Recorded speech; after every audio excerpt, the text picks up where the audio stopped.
What good is saving the world if everybody gotta die, man? You miss on every shot that you don't try. What's up, man? It's your boy, TJ Lindsay, aka Talito, SNS Productions. I welcome y'all to this new project, SNSU, my new documentary. Hope y'all enjoy it. Stay tuned. Sports and music have always been staples in American society. Through these avenues, art is expressed in its truest form. For most, these two entities are seen as just entertainment. But in the black community, we have always used these skills as a vehicle for expressing a voice that was for many years silenced.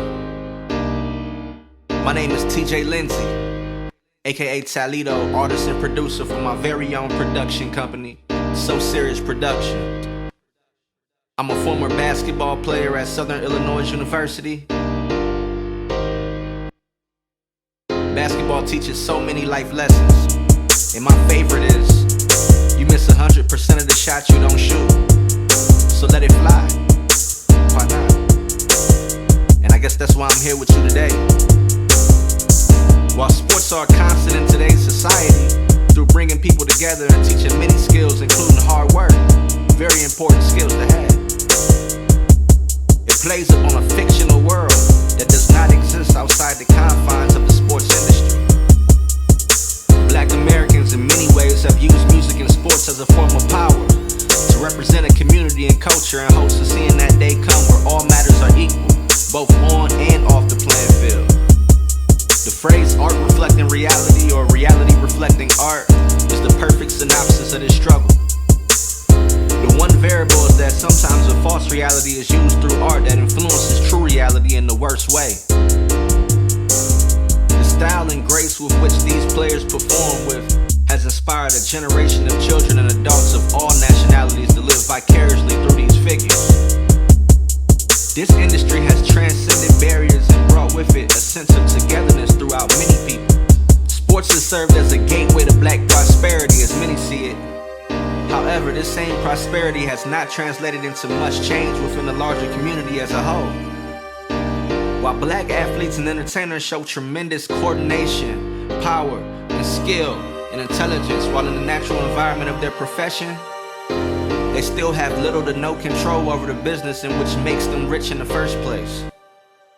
Blacks are vastly underrepresented in jobs of administration of sports, including coaching, athletic directors, trainers, executives, etc. We live in a time where many black children feel that their only opportunity to be successful is through sports and entertainment. There is a huge lack of exposure to other outlets for these children. We are also often taught to master a skill or an art form, but never to master the economics and politics of a subject. Successful black people have failed to empower their communities through ownership and controlling the one natural resource that Black America owns. William C. Roden called this black gold as it pertains to sports, but I think you can put that across the entertainment platform as well. Instead, we have used our individual talents to enrich an already billion-dollar establishment. What good is it to a man to gain the whole world and lose himself? Larry Johnson talked about this phenomenon and how whenever they go back home, everybody is in the same position they started in, and he's the only person that made it. The idea of being an individual was flawed, however. An individual cannot exist alone. Therefore, the very concept of being an individual is his relationship to other people. In the book Miseducation of the Negro, Carter G. Woodson talks about how higher learning institutions alienate people from their own communities, and it creates a mistrust. The difference is two children receiving the same education can give two totally different educations.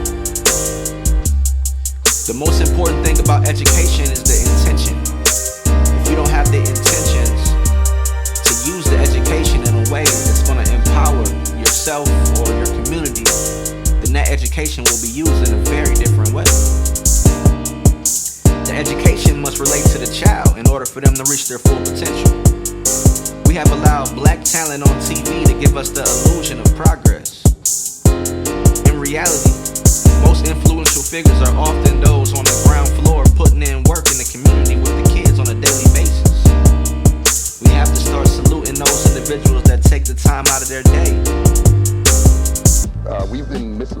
leadership, for instance, they think that we can consume our way into equality. Equality as an equality of materials. So if I have the same car as a white person, if I have the same house as a white person, you know, a similar job, then I'm equal. But you cannot consume yourself into equality. You must produce yourself into equality, and you move into equality and beyond by productive thinking. Because as long as you're consuming knowledge or you're consuming materials, the guy who is giving it to you or selling it to you is producing at the same time, which means that you never catch up with him because he's always 2 or 3 steps ahead of you.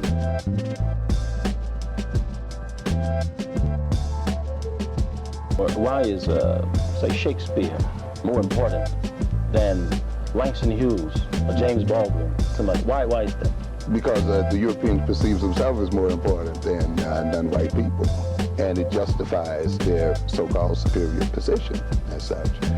It maintains and it helps to maintain the so-called unimportance of non-white people as such. Yeah. It helps to maintain, of course, the power relationship as such, and to also build in values in the black student, to value what is not his as being more important, which then focuses his attentions and energies on what is European. In a sense, it also reduces the revolutionary potential of black people, because you cannot revolt against a people whose values you share. The revolution will not be televised. To explain the concept of selling out in a capitalist society is in many ways part of the process. You build up your skills to sell them to somebody who will pay you to use them. Selling out is in many cases not a bad thing, as long as you have control over what is selling out, as in the case of ticket sales to an event maybe. In the book $40 Million Slaves, William C. Rhoden explains this concept. One's status as a slave is not contingent on how much money he is making, because there were rich slaves during that period. But the status of slave is determined by the ability to control the circumstances in which that money is being made. The market determines the amount of opportunities available in every industry. There's very little opportunity to be prosperous outside of the major corporations, because the goal is to get a deal right. The goal is to make the league right.